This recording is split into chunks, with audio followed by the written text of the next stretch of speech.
आवाम को फ़ौज पे एतबार नहीं है, अभी बहुत कम है जो अभी फ़ौज पे एतबार करें। और अभी जो हमारी पॉलिटिकल सिचुएशन की वजह से, हाँ पॉलिटिकल सिचुएशन भी देख लें, और अभी हमारे आर्मी का फोकस दूसरी चीज़ों पे ज़्यादा है। तो अगर एकदम से इंडिया अगर हम पे हमला करते हैं, हमारी आर्मी वहाँ पे फोकस कर ही नहीं सकेगी, क्योंकि हम लोग बहुत बुरे तरीके से डैमेज होंगे।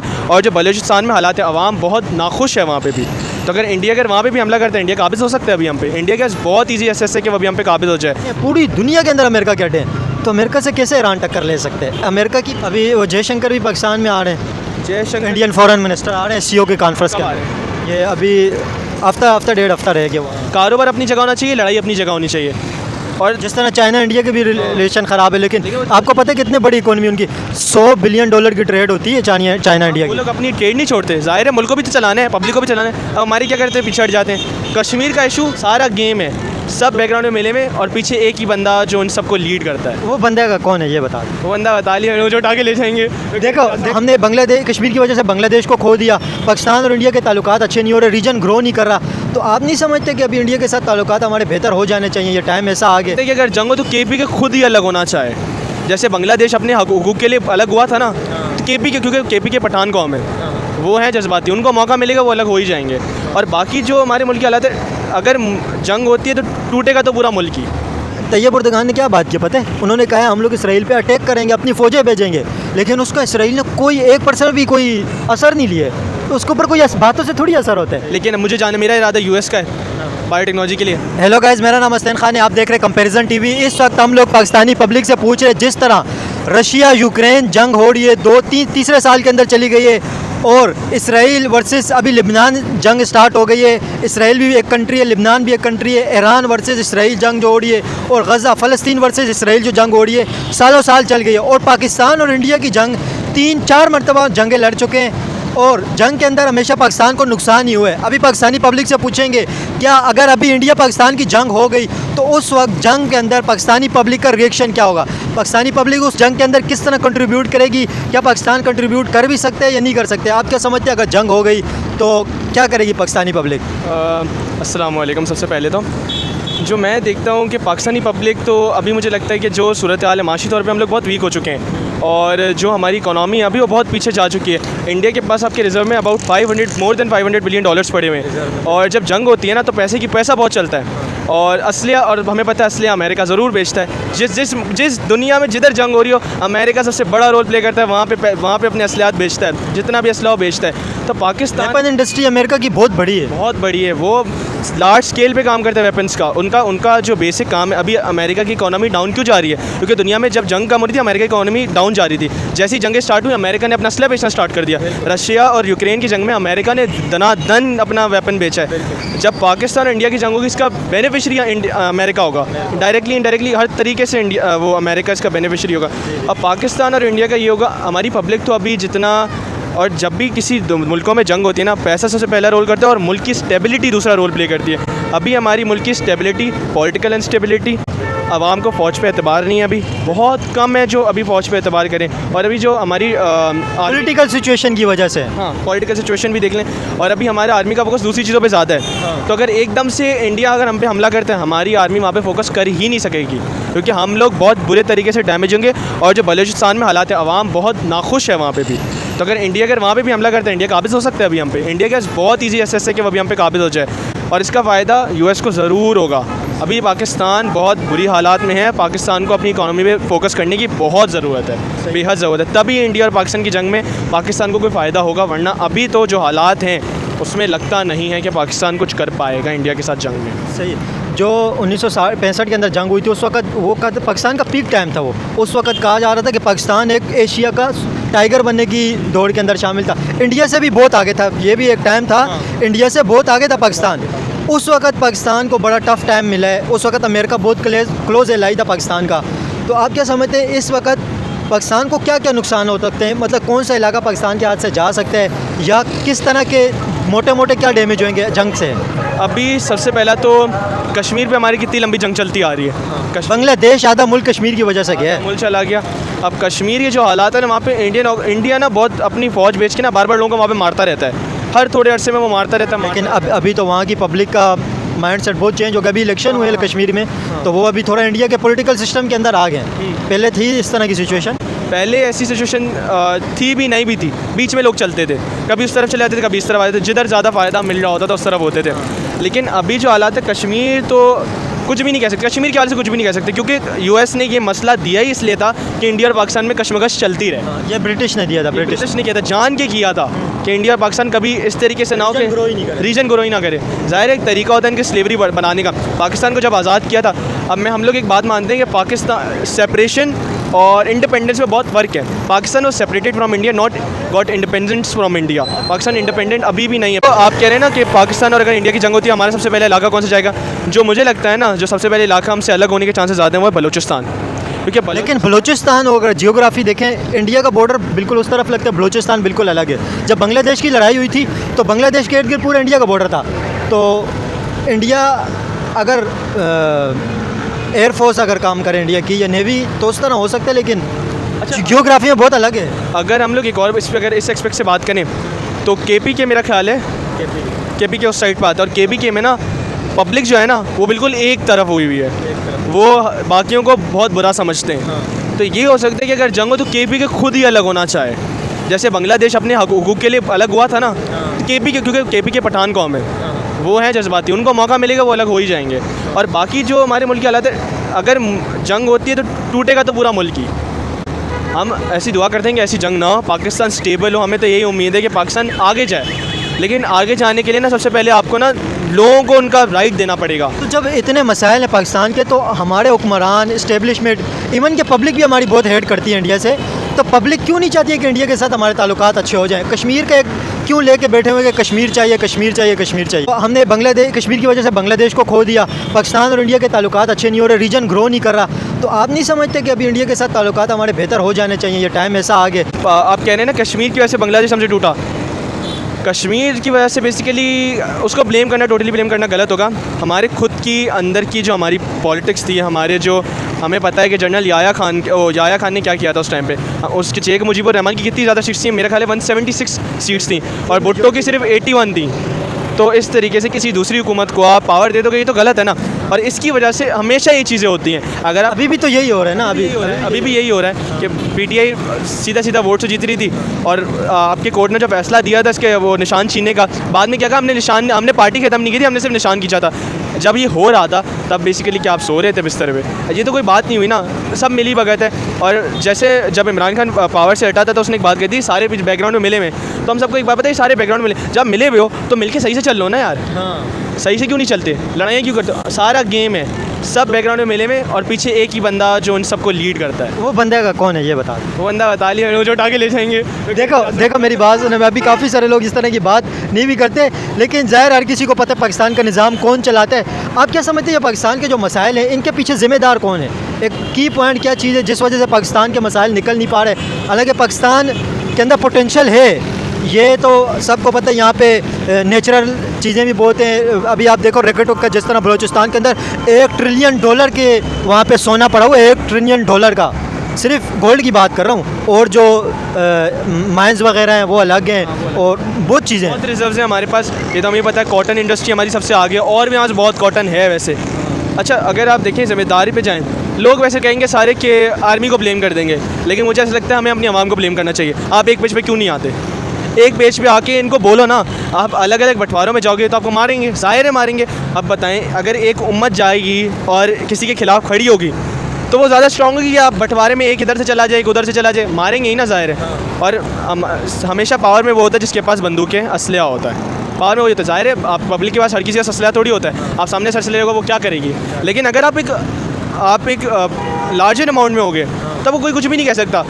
इनकलाब जिसे कहा जाता है, इनकलाब कहा जाता है। जैसे अब बांग्लादेश में जिस तरीके से आया, शेख हसीना वाजिब को निकाला इन्होंने, वो बेसिकली इनकलाब है। पब्लिक जमा हुई, यहाँ पे पब्लिक जमा होती है, थोड़े टाइम में वापस चली जाती है। भाई अब ज़रूरी थोड़ी आप किसी कहने पे आगे जाओ, अपने हुकूक के लिए खुद तो लड़ो, खुद आगे निकलो ना। अब इमरान खान ही आपको कहेगा तो आप बाहर निकलोगे, अपने लिए लड़ो ना। सिर्फ इमरान खान के लिए थोड़ी लड़ना है अपने अब लोगों का ये हो गया है, कोई हमें कहेगा, सुस्त हो गए ना सारे, कोई हमें कहेगा तो हम बाहर जाएंगे, कोई नहीं कहेगा तो हम अपने घर पे बैठे रहेंगे, हमारा क्या है, चलाओ जैसे चल रहे हैं। लेकिन अगर खुद बंदा निकल कैसे सकता है? जैसे अगर लीडर के बगैर, आप जैसे कह रहे हैं कोई भी लीडर हो, तो पब्लिक ज़ाहिर है किसी को लीड तो करेगा ना, लीड तो किसी को करना ही पड़ेगा। लीड करना पड़ता है, लेकिन पब्लिक ना एक पेज पे जमा हो सकती है, वही ला इलाहा इल्लल्लाह। एक पेज पे जमा हो एज अ उम्मत। अभी हमारे कितने फ़िरके बन चुके हैं, अगर आप जब तक एक पेज पे नहीं आओगे भाई, फ़िरकों के मसले अपने हैं वो साइड पे रखने चाहिए। हमारा जो बेसिक ईमान होना चाहिए वो है तौहीद और आप सल्लल्लाहु अलैहि वसल्लम पे ईमान। अब वो आखिरी पैगंबर है। इसी पेज पे निकल के आगे बढ़ो ना, निकलो आगे। अच्छा, हमारे उलमाओं ने पता है क्या किया, हमें ना सब्र और बर्दाश्त के नाम पे ना बुद्धू बनाया है।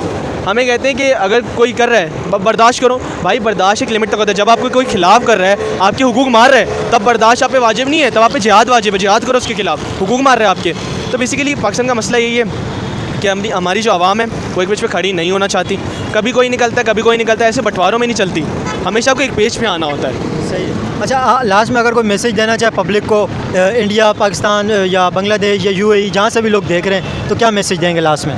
मैसेज बेसिकली यही है कि पाकिस्तान की प्रोग्रेस में हेल्प करनी चाहिए हम सबको। इंडिया पाकिस्तान रिलेशन के हवाले से स्पेशली बात इंडिया पाकिस्तान रिलेशन के हवाले से, पाकिस्तान और इंडिया की रिलेशन अगर स्टेबलाइज हो जाए आगे जाके, ये लोग कश्मीर का इशू अगर सॉल्व कर दें, वैसे तो उम्मीद तो नहीं होगा, लेकिन हम दुआ करते हैं कभी ना कभी तो जाके होगा ही। अभी वो जयशंकर भी पाकिस्तान में आ रहे हैं, जयशंकर इंडियन फॉरेन मिनिस्टर आ रहे हैं SCO के कॉन्फ्रेंस के लिए। ये अभी हफ्ता डेढ़ हफ्ता रह गया हुआ है इस्लामाबाद। यार अच्छी बात है, आए सही है, हमें उनसे ताल्लुकात बनाने तो चाहिए। हमें अपने दुनिया में जब भी जंगी होती है ना, वो लोग अपना ना बैकग्राउंड कारोबार नहीं छोड़ते। हम लोग क्या करते हैं, हम लोग ना कारोबार छोड़ देते हैं। कारोबार अपनी जगह होना चाहिए, लड़ाई अपनी जगह होनी चाहिए।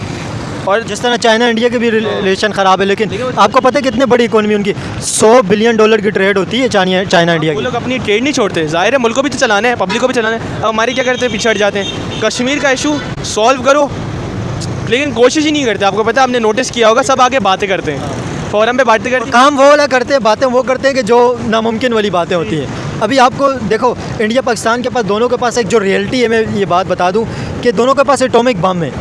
अगर एटॉमिक बम वाली दो कंट्रियां अगर लड़ाई करेंगी, रशिया यूक्रेन की जंग 3 साल से चल रही है, रशिया के पास एटॉमिक बम है, यूक्रेन के पास नहीं है। रशिया बार बार क्या थ्रेट करता है, एटॉमिक बम का, मार दिया, खत्म, सब खत्म हो जाए। तो अभी दोनों के पास एटॉमिक बम है। जंग का तो मुझे लगता है कि अभी वो वाली जंग मुझे नहीं लगता है कि हो भी सकती है जंग, लेकिन अभी मुझे भी नहीं लगता वो वाली जंग होगी। एटॉमिक जंग अभी टाइम है, क्योंकि एटॉमिक जंग तब होगी जब ना खाने का थोड़ा वो होगा। मुझे जो लगता है ना, फूड क्राइसिस की वजह से तीसरी जंग अजीम होगी। फूड क्राइसिस और पानी का क्राइसिस तो वैसे पाकिस्तान में होने वाला है। इंडिया पाकिस्तान में पानी का भी मसला है। पानी का मसला था इन हम लोग, अच्छा इसका हम लोग का बेसिकली एक प्रोजेक्ट भी है जो हम कॉलेज में हमने इनोवेट किया है पानी की सेव के लिए। खैर वो तो आगे इंशाल्लाह सबको पता चली जाएगी। नहीं बताएं कोई प्रोजेक्ट आपने किया? प्रोजेक्ट बेसिकली हमारा ये है कि हम लोगों ने सोचा कि जो हमारे घर में बोरिंग टैंक्स होते हैं ना, उसके साथ हमने एक PVC की पाइप लाइन दी 250 फीट की, जिसका डायमीटर हो 10 इंच का। उसमें हम डाल दें चारकोल और लाइमस्टोन डाल दें और उसको ज़मीन से अटैच कर दें, और जितना भी घर का ग्रे वाटर है ना, टॉयलेट का पानी हटा के सारा वो उसमें जाएगा, क्लीन हो जाएगा, ज़मीन से आपको वापस मिल जाएगा बोरिंग टैंक के जरिए। ये बेसिकली हमारा प्रोजेक्ट है। तो वो पीने के लायक भी होगा? पीने के लायक नहीं होगा। पीने के लायक तब होगा जब इसको ना पूरा RO प्लांट के जरिए इसको आप साफ़ करेंगे। पीने के लायक नहीं होगा, ये बेसिकली रीयूज़ के लिए होगा। इस तरीके से हमारा ग्राउंड का जो वाटर लेवल गर्मियों में कम हो जाता है ना, वो एक हद तक मेनटेन रहेगा। ये बेसिकली हमारा प्रोजेक्ट है। और क्या तो ये स्पेशली ज़्यादातर मेरे ख्याल में मस्जिदों में कामयाब होगा, जहाँ वज़ू मस्जिदों में अगर नई सोसाइटीज़ जिधर बनेंगी ना, मस्जिदों सोसाइटी उसको पूरी सोसाइटी में बेसिकली इस तरीके से करते हैं। बिल्डिंग्स के लिए भी हमने यही कहा है, बिल्डिंग्स में अगर जो नई बिल्डिंग्स बनती हैं, एक तो घर के अंदर बना दो, और जो छतों का जो सारा पानी जो हम ज़ाया करते थे ना बारिश में, सारा इससे कनेक्ट कर दें।